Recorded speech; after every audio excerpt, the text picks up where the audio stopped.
Good morning. Can you hear me?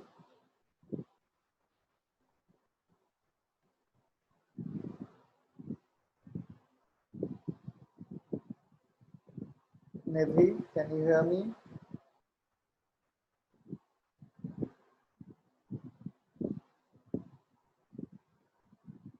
Nidhi?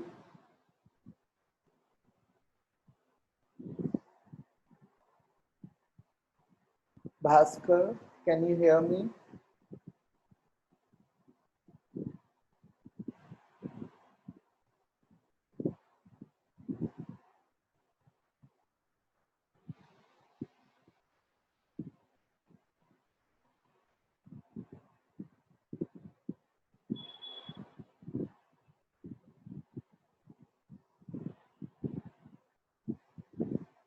Bhaskar, can you hear me?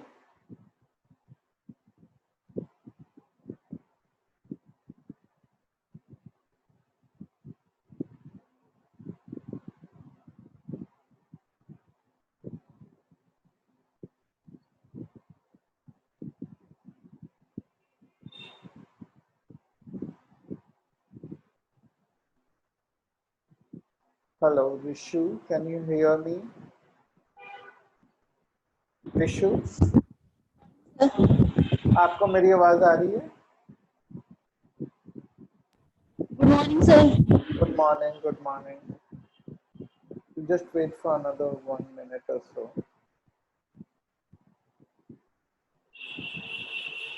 आपकी voice बहुत धीरे आती है। धीरे आती है? मैं काफी तेज बोलता हूँ वैसे तो। अभी भी धीमी है? सर अभी तो तेज आ रही है, तब पढ़ाने स्टार्ट करते हैं तो धीरे धीरे आने लगती है। अच्छा, हो सकता है वो माइक दूर हो जाता है। एक सेकंड में थोड़ा माइक को इस तरह से कर लेता हूँ कि पास रहे। हाँ, अभी बेटर है आवाज? Yes sir. ठीक है, अभी ऐसे रख के करेंगे, थोड़ा माइक को पास कर दिया। और ऋषु, अभी तक हमने इंटीग्रेशन में क्या क्या कर लिया है शर्मा सर के साथ?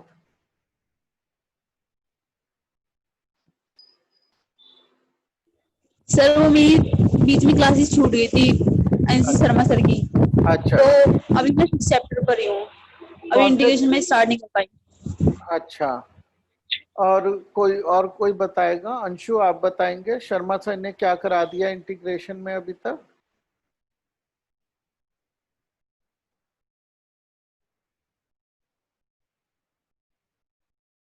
हेलो अंशु,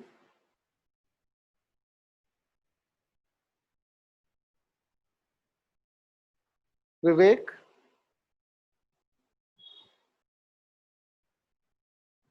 विवेक,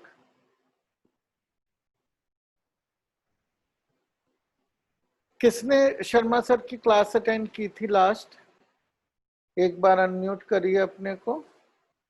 सर मैंने ली थी सर। हाँ, क्या करा दिया अभी तक सर ने?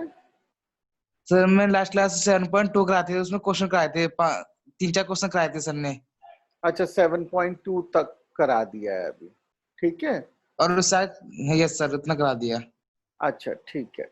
आपको अभी तक सब समझ आ गया इंटीग्रेशन में? सर मेरी सर क्लास पूरी नहीं हो पाई सर, एक आधी क्लास लिख पाई थी सर मैथ की इंटीग्रेशन की। अच्छा, ठीक है, तो मैं क्या करता हूँ, मैं एक बहुत ही आपको क्विक रिवीजन करा के तब आगे बढ़ूंगा, ठीक है? Okay sir. ताकि जो अगर किसी की क्लास में, वैसे हम अब ओवरलैप नहीं करेंगे, जो सर पढ़ाएंगे वो मैं नहीं पढ़ाऊंगा, लेकिन अभी के लिए क्योंकि ये बहुत इंपॉर्टेंट टॉपिक है, मैं एक छोटा सा रिवीजन करा देता हूँ आप लोगों का, ठीक है? Okay sir.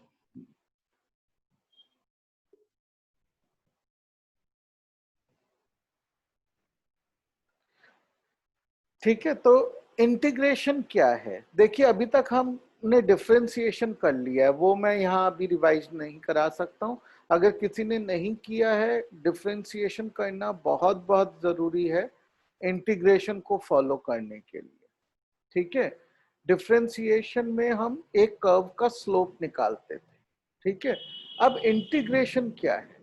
इंटीग्रेशन जो है वो डिफरेंशिएशन का या फिर डेरिवेशन डिराइव डिफरेंशिएट करने का ऑपोजिट प्रोसेस, वो एक डेरिवेटिव निकालने का ऑपोजिट प्रोसेस है।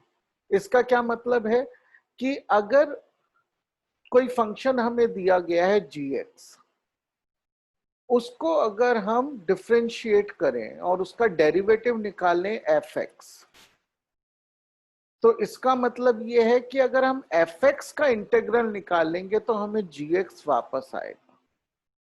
जैसे समझ लीजिए मल्टीप्लिकेशन होता है, डिवीजन होता है, ठीक है, यानी कि division is a reverse process of multiplication. अगर हम किसी चीज को डिवाइड करते हैं किसी नंबर से और हमें कोशेंट आता है, और अगर हम कोशेंट से उस नंबर को मल्टीप्लाई कर दें तो हमें वापस से डिविडेंड आ जाता है, ठीक है ना। तो ये उसका एक रिवर्स प्रोसेस है। अब इसको लिखते कैसे हैं उस पर ध्यान दीजिए। डिफरेंशियल हम लिखते थे किसी भी फंक्शन का D by D x of that function, okay. कई बार ये फंक्शन को हम सिंपली y कह देते थे तो D Y by D X लिखते थे। लेकिन इंटीग्रल हम कैसे लिखते हैं? इंटीग्रल हम लिखते हैं एक इंटीग्रेशन साइन, फिर जो फंक्शन है उसका एक्सप्रेशन यहां पर, and then we write the variable जिसके रेस्पेक्ट में हम इंटीग्रेट कर रहे हैं dx, ठीक है। तो ये बिल्कुल उसका एक रिवर्स प्रोसेस है और ये इसको लिखने का एक तरीका है, ठीक है। ये एक कांस्टेंट आता है जब भी हम इंटीग्रेशन करते हैं, इसको कांस्टेंट ऑफ इंटीग्रेशन कहते हैं, और इसके बारे में हम थोड़ा सा अभी बाद में समझेंगे, ठीक है। चलिए, इंटीग्रेशन को भी समझ, जैसे हमने डिफरेंशिएशन एक मैथमेटिकल कॉन्सेप्ट है और उसका मीनिंग होता है कि अगर कोई भी एक फंक्शन है उसका उस पॉइंट पर स्लोप, इस स्लोप को हम उसका डिफरेंशिएशन कहते हैं। उसी तरीके से इसके अंडर अगर हमारे पास जो एरिया है उसको निकालने को हम उसको इंटीग्रेट करना कहते हैं, ठीक है। तो ये इसका ज्योमेट्रिक कॉन्सेप्ट है। दूसरा ये है कि अगर हमें डिफरेंशियल मिला हुआ है उससे एक फंक्शन को रिकंस्ट्रक्ट करना, उसको हम इंटीग्रेशन कहते हैं। तो ये उसका एक रिवर्स प्रोसेस है, बस वो मेन चीज है समझने के लिए, ठीक है। अब ये कांस्टेंट ऑफ इंटीग्रेशन क्या चीज है, ठीक है। कांस्टेंट ऑफ इंटीग्रेशन को आसानी से हम समझ सकते हैं अगर हम ये याद करें कि अगर कोई भी फंक्शन है, मान लीजिए हमारे पास एक फंक्शन था gx, अगर हम g का डिफरेंशियल निकालें तो हमें कोई वैल्यू मिलती है, ठीक है। मान लीजिए हमें fx मिलती है। तो अगर मैं एक और फंक्शन का डिफरेंशियल निकालूं, यानी कि डी बाई डी एक्स निकालूं जी एक्स प्लस सी का, सी इज सम कांस्टेंट, तो क्या आएगा इसका आंसर बताइए डिफरेंशिएशन के चैप्टर से। अगर एक फंक्शन में मैं कांस्टेंट ऐड कर दूं और फिर डिफरेंशिएशन करूं तो क्या रिजल्ट आएगा? सर सिर्फ gx का डिफरेंशिएशन का रिजल्ट आएगा, है ना। c अब का ये 0 हो जाएगा। हाँ, सी का तो 0 हो जाता है। तो अब हम क्या कह रहे हैं? हम ये कह रहे हैं कि हम ये वो वाला कॉन्सेप्ट है, इंटीग्रेशन क्या है, जहां पे अगर हमें d डैश एक्स दिया हुआ है तो हम उससे gx निकालना चाहते हैं, लेकिन gx में जो कांस्टेंट्स होते हैं उससे तो g डैश एक्स पे कोई फर्क ही नहीं पड़ा होता। इसका मतलब यह है कि वो कांस्टेंट हम कभी वापस नहीं निकाल सकते, बाकी सब निकल आता है, लेकिन वो कांस्टेंट तो क्योंकि डिफरेंशिएशन के प्रोसेस में खो जाता है, वो 0 बन जाता है, वो वापस हमें नहीं मिलता है। तो हम उसकी, क्योंकि वो खो चुका है, उसकी जगह एक कांस्टेंट सी हमेशा लगा देते हैं, ठीक है। चलिए आगे। तो इसको ग्राफिकली भी हम समझ पाते हैं कि ये जितने भी कर्व मैंने ड्रॉ किए हैं, ठीक है, इन सब कर्व का हर एक पॉइंट पे सेम ही स्लोप है। अगर मान लीजिए ये वाला पॉइंट हमने लिया है x is equal to a, तो यहाँ पे सबका स्लोप, यानी कि ये जो टेंजेंट है सब पैरेलल है, लेकिन तो ये सारे ही इंटीग्रेशन के रिजल्ट हो सकते थे अगर मुझे ये स्लोप्स पता है, और ये सब एक दूसरे से एक वर्टिकल डिस्टेंस सी से डिफर करते हैं। तो ये इसका एक ज्योमेट्रिकल इंटरप्रिटेशन है। ठीक है, मैं थोड़ा फास्ट चल रहा हूं क्योंकि ये कराया जा चुका है। तो इसी को हम कई बार फैमिली ऑफ डेरिवेटिव्स भी बोलते हैं, क्योंकि अगर हम इसको इंटीग्रेट करते हैं इस फंक्शन को, तो हमें काफी सारे कर्व्स मिलते हैं जो उसकी एक फैमिली है। ठीक है, they are all different by just a constant. एक फंक्शन का हम इंटीग्रल कैसे निकालते, देखिए डिफरेंशियल कैसे निकालते थे हम, उसका हमारे पास एक लिमिट्स के रिलेशन में एक सॉल्यूशन था। हम उसमें वैल्यूज डाल के बाय फर्स्ट प्रिंसिपल डेरिवेटिव निकाल सकते हैं, और उसी तरह सारे डेरिवेटिव्स एक्चुअली निकाले गए। लेकिन इंटीग्रेशन करने का ट्रूली स्पीकिंग कोई तरीका नहीं है। इंटीग्रेशन करने का एक ही तरीका है कि अगर हमें एक फंक्शन दिया गया है तो हम वो फंक्शन गैस करते हैं जिसका कि वो डेरिवेटिव रहा हो। ठीक है, तो ये एक रिवर्स प्रोसेस है, तो हमें वो पता होना चाहिए कि किसका डेरिवेटिव हो सकता है। ठीक है, ये तो केवल कहने की बात है, लेकिन अब हम तरीके देखेंगे जिससे कि हम वो फंक्शन जिसका कि वो डेरिवेटिव है उसको हम ढूंढ पाए। ठीक है, तो जैसे कि एक बहुत आसान एग्जांपल से शुरू करते हैं कि इंटीग्रल ऑफ 2 निकालना है, तो क्या हम जानते हैं 2 किसका डेरिवेटिव है? 2x।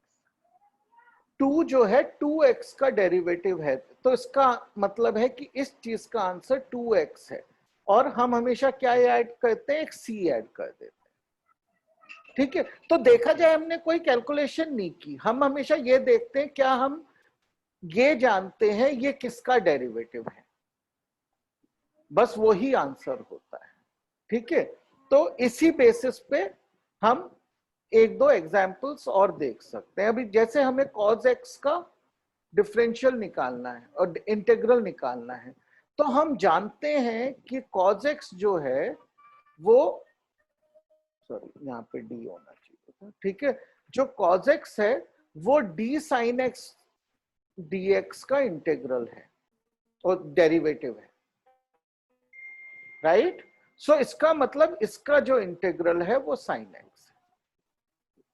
ठीक है, बस ये हमें देखना है। तो देखा जाए बहुत ही आसान है, इंटीग्रल्स ज्यादा आसान है, लेकिन एक कैच है बहुत बड़ा। वो कैच ये है कि जबकि ये केवल हमें यही देखना है कि क्या हम इसका इंटीग्रल जानते हैं और डिफरेंशियल जानते हैं, लेकिन वो हमें अक्सर नहीं पता होता कि ये किसका डिफरेंशियल है, और उसको करने के लिए हमें बहुत सारे मैनिपुलेशंस करने पड़ते हैं। इसलिए प्रॉब्लम सॉल्विंग की दृष्टि से इंटीग्रल में ज्यादा कठिन सवाल बनते हैं।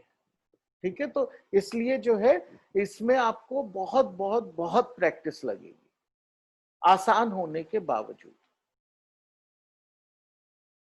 ठीक है, अब हम कुछ इसके फटाफट वो देख लेते हैं, प्रॉपर्टीज वही हैं जो इंटीग्रल में डिफरेंशियल में भी थे। जैसे सम ऑफ 2 फंक्शंस का हम इंटीग्रल लेते हैं, that is sum of integrals, यानी कि टर्म्स के अक्रॉस हम इंटीग्रल को स्प्लिट कर सकते हैं। सिंपल इसका मतलब ये है। दूसरा क्या है कि अगर कोई कांस्टेंट फैक्टर से मल्टीप्लाई किया गया है फंक्शन को, तो इंटीग्रल में वो कांस्टेंट फैक्टर बाहर निकाला जा सकता है। ठीक है, और इन दोनों चीजों को जोड़कर हम एक लीनियर स्प्लिटिंग कर सकते हैं। अगर ऐसे मल्टीपल टर्म्स हैं तो हम उनमें से कांस्टेंट फैक्टर्स बाहर लिख सकते हैं और टर्म्स को अलग अलग लिख सकते हैं। ठीक है, ये डिफरेंशियल में भी बिल्कुल यही रूल्स थे, तो इसमें कुछ भी ज्यादा प्रॉब्लम नहीं है, ये वही रूल्स फॉलो करता है। ठीक है, अब ये करने के लिए, पहली एक्सरसाइज करने के लिए आपकी बुक में भी दिए गए हैं, आपकी बुक से ही लिए गए हैं, लगभग 3 पेज हैं जो मैंने लिस्ट किए हैं यहाँ पर, और ये आपकी बुक में है, ऐसा नहीं है कि आपको ये पीपीटी देखने की जरूरत है। तो एक बार आप अपने ये डिफरेंशियल रिवाइज करेंगे, क्योंकि लुकअप आप इसी के बेसिस पे करेंगे। ये आपको याद होने चाहिए ये क्वेश्चंस करने के लिए, कि जैसे कि cos x का डिफरेंशियल माइनस sin x होता है, tan x का डिफरेंशियल sec स्क्वायर x होता है। ठीक है, ये सब चीजें जो है, या cot x का माइनस कोसेक स्क्वायर होता है, ये आपको याद रखना, ठीक है। चलिए, ये आपको याद रखने, ये इनमें कुछ पढ़ाने लायक नहीं है, केवल याद करने लायक है। अब कुछ इंटीग्रेशन के कुछ क्वेश्चंस कर लेते हैं, जिससे आपको ये अच्छे से कॉन्सेप्ट समझ आ जाएगा, ठीक है। जिनको ये आता है वो मुझे हेल्प करेंगे ये करने में।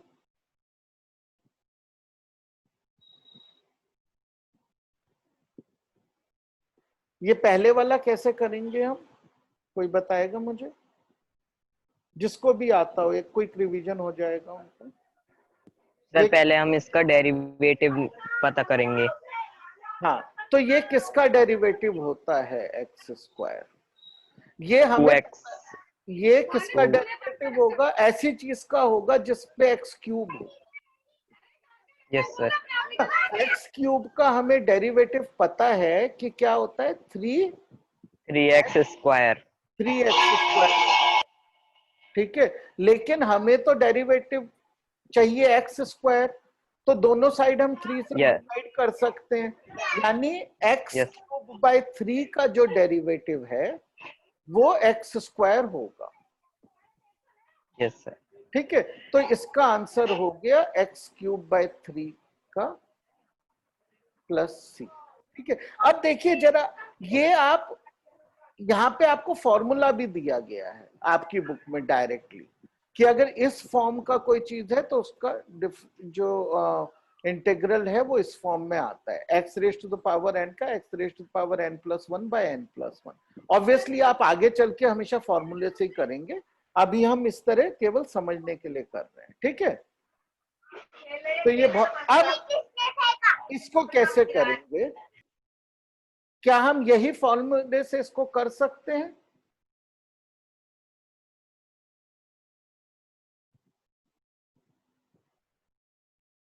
देखिए 1/x ना किसी का भी डेरिवेटिव पॉलिनोमियल्स में आता नहीं है, अगर आप याद करेंगे। ये किसका आता है डेरिवेटिव? एक्चुअली ये डेरिवेटिव होता है log x का। यस सर, log x का 1/x हो जाता है ना, तो हमें इसका आंसर हो गया log x। ठीक है, और log x हम प्लस सी। प्लस। यस सर, उसमें होता है। ठीक है, अब इसको कैसे करेंगे? 3 sec। ठीक है, तो सबसे पहला हम कौन सा लीनियर स्प्लिटिंग लगाएंगे, यानी कि ये इंटीग्रल अलग हो जाएगा, ये अलग। ठीक है सर पहले तो फर्स्ट वाले में लगेगा 3 sec x अपॉन 3। ठीक है, ये एक इंटीग्रल बन गया और ये दूसरा। पहले तो हम इनको स्प्लिट कर लेंगे, ये पहला स्टेप है, राइट। Yes sir. ये हमने कैसे किया? जो लीनियर प्रॉपर्टी है जो हमने यहाँ पे देखी थी, ये वाली प्रॉपर्टी यूज कर, ठीक है ना, ये प्रॉपर्टी यूज की और हमने जो है इसको स्प्लिट कर लिया। अब हमें दोनों को अलग अलग सॉल्व करना है।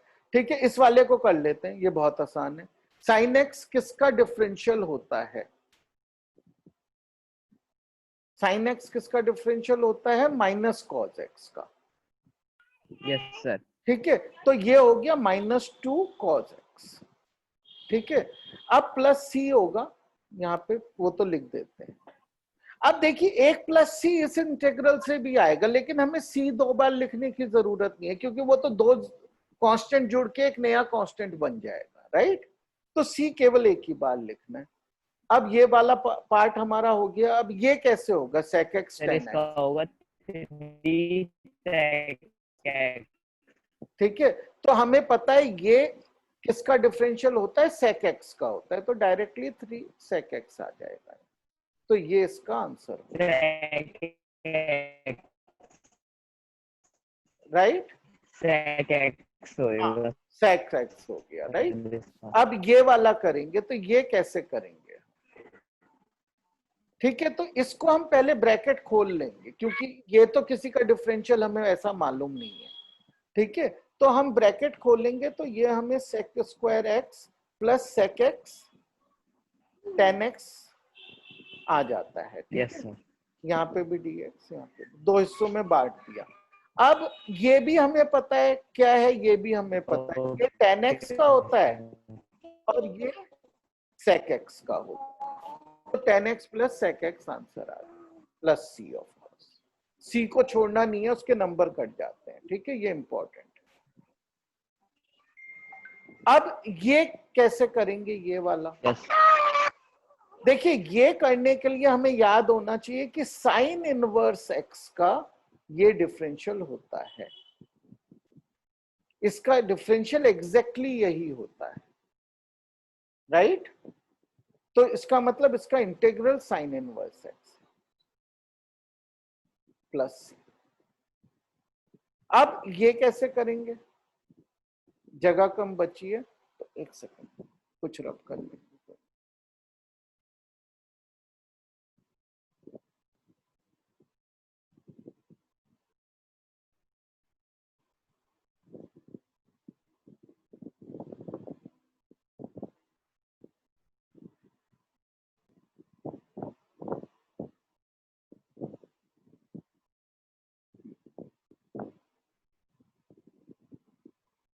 हाँ, ये करेंगे।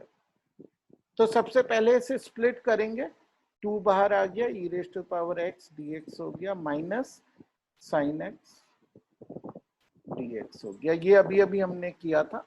इसका क्या होता है? माइनस कॉज x, तो ये हो जाएगा plus cos x plus c। और इसका हमें पता है ex का डिफरेंशियल भी ex ही होता है, तो ex, ठीक है। तो हमने केवल एक रिवर्स लुकअप से ये प्रॉब्लम सॉल्व कर ली। चलिए आगे चलते हैं। अब इन इंटीग्रल्स को कैसे करेंगे?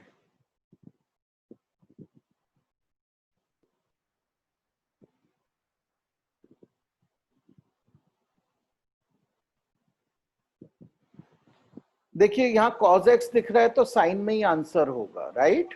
yes sir, तो ये देख लेते हैं कि साइन 3x का क्या होता है। हमें पता चलेगा कि ये चेन रूल से हम कर लेंगे, ठीक है ना। 3x लेकर तो उसका 3 आएगा और इसका cos है, cos 3x आएगा, ये होता है। तो साइन 3x बाय 3 का cos 3x होगा, राइट? तो हमें पता चल गया sign x 3x bye 3 plus. अब इसको करते हैं। ये कैसे करेंगे हम? इसको हम, सबसे आसान तरीका है कि या तो हम इसे एक्सपेंड करके कर लें, right? That would be the easiest. तो हम इसको लिख लेंगे a square x square plus 2abx plus b square. और अब ये सब करने हमारे लिए आसान है। a square by 3x cube plus, ये हमें पता चल जाएगा क्या होगा,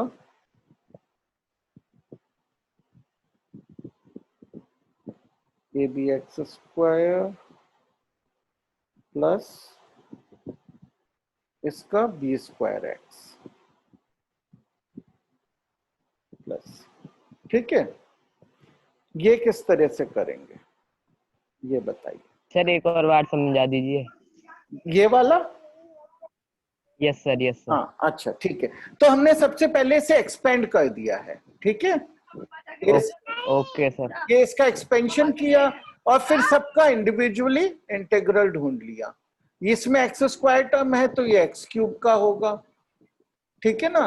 अभी अभी हमने इंटीग्रेशन का फॉर्मूला तो देखा ही था, वरना भी रिवर्स लुकअप से भी हम देख सकते हैं कि एक्स ए स्क्वायर तो बाहर आ गया इंटीग्रल के। अब एक्स स्क्वायर किसका होता है? एक्स क्यूब बाय 3 का, तो वो एक्स क्यूब बाय 3 आ गया। उसी तरह से 2a भी बाहर आ गया, एक्स होता है एक्स स्क्वायर बाय 2 का, तो वो 2 कैंसिल हो गया, राइट? ये ऐसे आया था, तो ये 2 मैंने एक स्टेप मिस कर दिया यहाँ, ठीक है। अब बी स्क्वायर का बी स्क्वायर एक्स होता है, ठीक है, प्लस सी आखिरी, ओके। ठीक है। अब ये कैसे करेंगे? ये देखिए, देखने में बहुत कठिन लगेगा, लेकिन हमें हमारा बहुत ही बेसिक तरह से हो जाएगा, क्योंकि हम मोस्ट लाइकली ऐसा लग रहा है कि x -1 इसका फैक्टर है, ठीक है। इसको Yes, देखकर sir. आप ये सस्पेक्ट कर सकते हैं कि x-1 इसका फैक्टर है। तो अब आपको इसमें से ये डिवाइड करके देखना है, या तो आप लॉन्ग डिवीजन से कर लीजिए, वरना बेटर मेथड यहाँ पे रहेगा फैक्टराइजेशन। ठीक है, तो हम इसको फैक्टराइज करके देखते हैं केवल न्यूमरेटर को अभी। तो x cube minus x square plus x minus 1, इसके फैक्टर्स क्या होंगे? एक्स स्क्वायर बाहर लिया तो एक्स माइनस 1 हो गया, प्लस 1 एक्स माइनस 1। ठीक है, तो x square plus 1 x minus और x minus. तो एक्स माइनस 1 कैंसिल हो गया, इंटीग्रल केवल बचा एक्स स्क्वायर प्लस 1 dx। ठीक है, और इसका हमें पता है एक्स क्यूब बाय 3 होगा, 1 का x होगा प्लस c। ठीक है, Okay, sir. ओके। तो चलिए एक सेकंड, थोड़ा सा स्पेस क्रिएट करते हैं।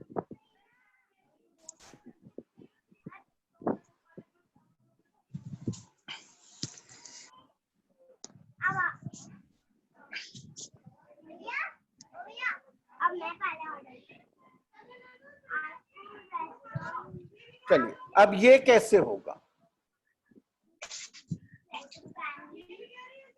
देखिए, अगर ट्रिग्नोमेट्री आप यूज करके देखेंगे तो ये कॉज स्क्वायर नीचे आ जाएगा, साइन स्क्वायर ऊपर आ जाएगा, और ये टेन स्क्वायर एक्स बन जाएगा।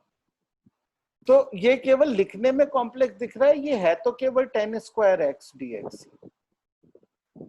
और टेन स्क्वायर जो है उसका हमें जो है, ये टेन स्क्वायर किसका डिफरेंशियल होता है मालूम नहीं है, लेकिन हमें सेक स्क्वायर पता है कि किसका डिफरेंशियल होता है 10x. है ना? तो इसलिए हम इसको सेक स्क्वायर के टर्म्स में लिख लेंगे। और क्या होता है tan square X? Sec square X minus 1 होता है, Yes, sir. राइट? अब इसका हमें पता है ये 10x का डिफरेंशियल है, तो 10x इसका आंसर होगा। 1 का हमें पता है माइनस x आएगा प्लस c। Plus c. ठीक है, अब ये करके देखते हैं इसी तरीके से। देखिए, ये भी ऐसे कठिन लग रहा है, लेकिन हमें पता है कि 1 by cos square X sec square X होता है, जो जिसका हमें ये पता है वो किसका डिफरेंशियल होता है। तो हम इसको स्प्लिट कर देंगे टर्म को, यानी कि हम इसको लिख देंगे 2 by cos square X minus Minus sine 3 X sin x by cos. Cos square x.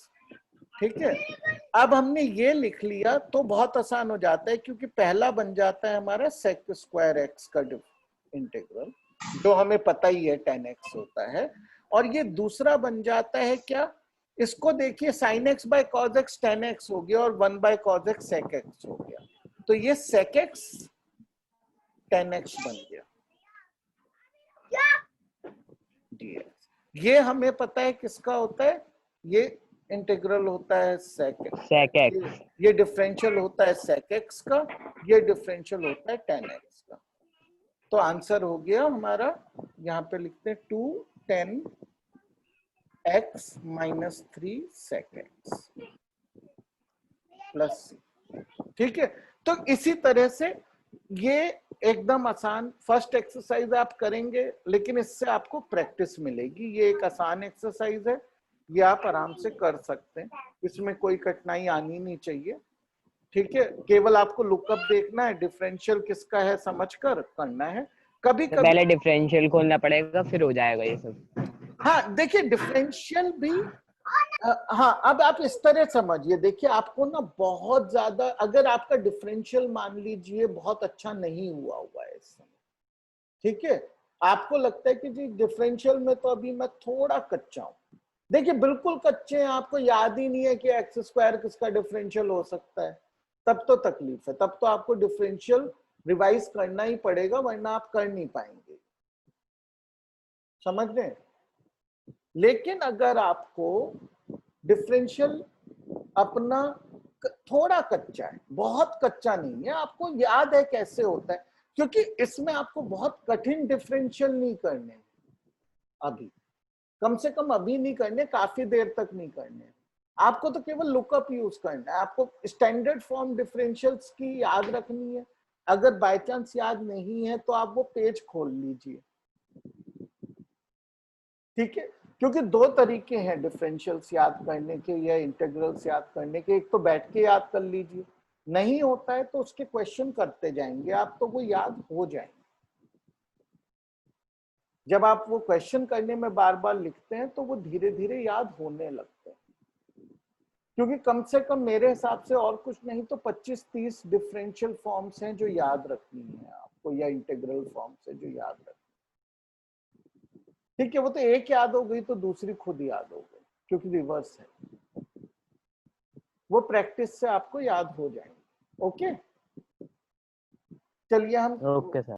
हम थोड़ा और आगे बढ़ते हैं। 7.2 में क्या है कि अभी हमने कहा कि भाई लुकअप करके कर लेते हैं, लेकिन लुकअप करके हमेशा हमें ऑब्वियसली क्वेश्चन उस फॉर्म में नहीं आएगा कि जिसका डायरेक्ट हमें डिफरेंशियल मालूम हो। ठीक है ना, इसलिए इतना ऐसा नहीं होगा कि हमें पता ही है किसका डिफरेंशियल है ना। और अगर हम ये एक्सरसाइज भी देखें, हमें कई बार नहीं मालूम था, हमें sec square X by cos square X का नहीं पता था, तो हमने उसको थोड़ा सा सॉल्व किया, उसको थोड़ा सा मैनिपुलेट किया, उसकी शक्ल बदली। जब हमने उसकी शक्ल बदली तो वो हम उस फॉर्म में ला पाए जिसका कि हमें रिवर्स लुकअप आ जाए। और पूरे इंटीग्रेशन में करना यही है। उसको करने के कुछ तरीके होते हैं, वो हम सीखेंगे। वो ब्रॉडली 3 कैटेगरी में आएंगे वो तरीके। ठीक है, पहला होता है इंटीग्रेशन बाय सब्स्टिट्यूशन। ठीक है, और दूसरा होता है पार्शियल फंक्शंस फ्रैक्शंस में ब्रेक करके करना। ठीक है, और तीसरा होता है इंटीग्रेशन बाय पार्ट्स। ठीक है, हम एक एक करके सब सीखेंगे। सब्स्टिट्यूशन से शुरू करेंगे। एक्चुअली सब्स्टिट्यूशन एक वो तरीका है, अगर मैं आपको बताऊं कि ये ना जो चेन रूल था आपका डिफरेंशिएशन में, उसका इन्वर्जन है, उसका उल्टा तरीका है चेन रूल का। ठीक है, तो चेन रूल क्या होता था कि अगर हमको एक फंक्शन है दिया हुआ जो f ऑफ gx है, तो उसका differential with respect to x निकालने के लिए हम पहले differential of f with respect to g निकालते थे और multiplied by differential of g with respect to x, तो उसको हम चेन रूल बोलते हैं। याद है आपको कम से कम चेन रूल क्या होता है? किसी को चेन रूल याद है? सर जिसका हम डिफरेंशिएट कर रहे हैं फिर उसका भी आगे तक करते चले जाते हैं जब तक वो स्प्लिट होने के लायक ना रहे सर। हाँ, तो जैसे मान लीजिए 2x प्लस 3 का होल स्क्वायर, राइट, इसका हम डिफरेंशियल ले रहे हैं। तो हम क्या करते हैं, पहले हम ये मान लेते हैं कि ये जो है ये कोई फंक्शन है, तो किसी चीज का स्क्वायर है उसका हम कर लेते हैं डिफरेंशियल। स्क्वायर का डिफरेंशियल कैसे करते हैं हम क्या करेंगे, 2 इंटू 2x प्लस 3 2 माइनस 1 यानी कि 1, राइट। तो ये इसका डिफरेंशियल हमने कर लिया, लेकिन हमने इस चीज को उतने समय के लिए विद रेस्पेक्ट टू वेरिएबल माना था। तो अब हम इसका डिफरेंशियल कर लेंगे, तो 2x प्लस 3 का डिफरेंशियल 2 हो गया, तो 4 इंटू 2x प्लस 3 आंसर आ गया। ठीक है, और ये चीजों का क्या होता है कि जब आप किताब में पढ़ेंगे ना तो वो समझ नहीं आता है कि क्या है ये चेन, लेकिन जैसे ही आप उसके 5-10 सवाल कर लेंगे तो वो आपका हाथ उस पर चलने लगेगा। ये पूरा जो कैलकुलस है, डिफरेंशिएशन और इंटीग्रेशन, ये जो आपके 4-5 चैप्टर हैं इसमें, ठीक है, ये पूरे और पूरे प्रैक्टिस की कहानी है। आप जितनी प्रैक्टिस करते जाएंगे आपको वो याद होता जाएगा और तरीके खुद सूझते जाएंगे। ठीक है, तो प्रैक्टिस बहुत बहुत इसमें जो है एकदम कंपल्सरी है, अनिवार्य है, उसके बिना नहीं होगा। चलिए, तो इंटीग्रेशन बाय सब्स्टिट्यूशन में हम क्या करते हैं कि अब आप इसको पढ़ेंगे तो देखिए आपको हो सकता है बिल्कुल समझ ना आए, ठीक है, हम इसमें क्या कर रहे हैं कि हम x को एक दूसरे वेरिएबल t से रिप्लेस कर रहे हैं ताकि x is a function of t। ठीक है, तब अगर हम उसको with respect to this new variable t differentiate करते हैं तो हमें ये आ जाता है, जिसकी वजह से हमें dx की वैल्यू आ जाती है ये।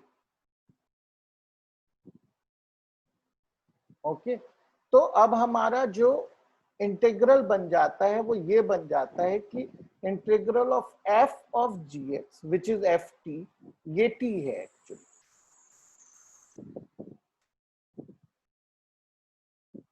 जी सॉरी, ये x है, ठीक है, यहाँ t आएगा, ये x था into g dash t with respect to t dt। तो अब ये काफी कॉम्प्लेक्स सा लगता है ऐसे, मतलब जिसकी समझ में आ गया बहुत बड़ी बात है। इसको समझने का तरीका है इसके एक दो सवाल करना। ठीक है, अब जैसे हम अगर ये करते हैं तो इसको किस तरह से करेंगे, चेन रूल का उल्टा करना है। ठीक है, अब एक तरीका हमारे पास था, हमने पहले ऐसे क्वेश्चंस को किया था एक्सपेंड कर दो, बट इसको एक्सपेंड करना तो भारी काम है, वो हम नहीं करना चाहते। तो हम क्या करेंगे, हम कहेंगे कि चलो इसको हम एक फंक्शन मान लेते हैं।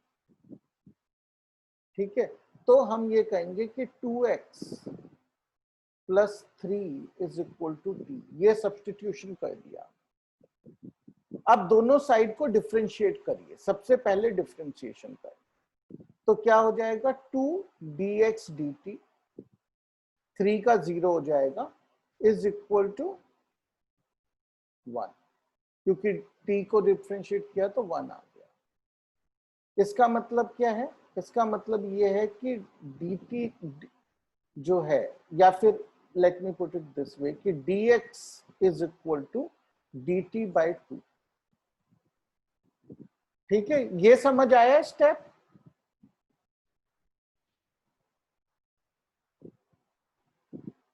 आपको ये स्टेप समझ आया मैंने यहाँ क्या किया है? No sir.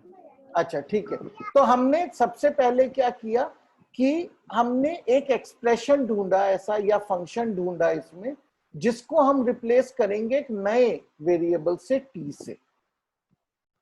ठीक है, वो क्यों करेंगे, क्योंकि यही मेथड है, ये सब्स्टिट्यूशन का मेथड है,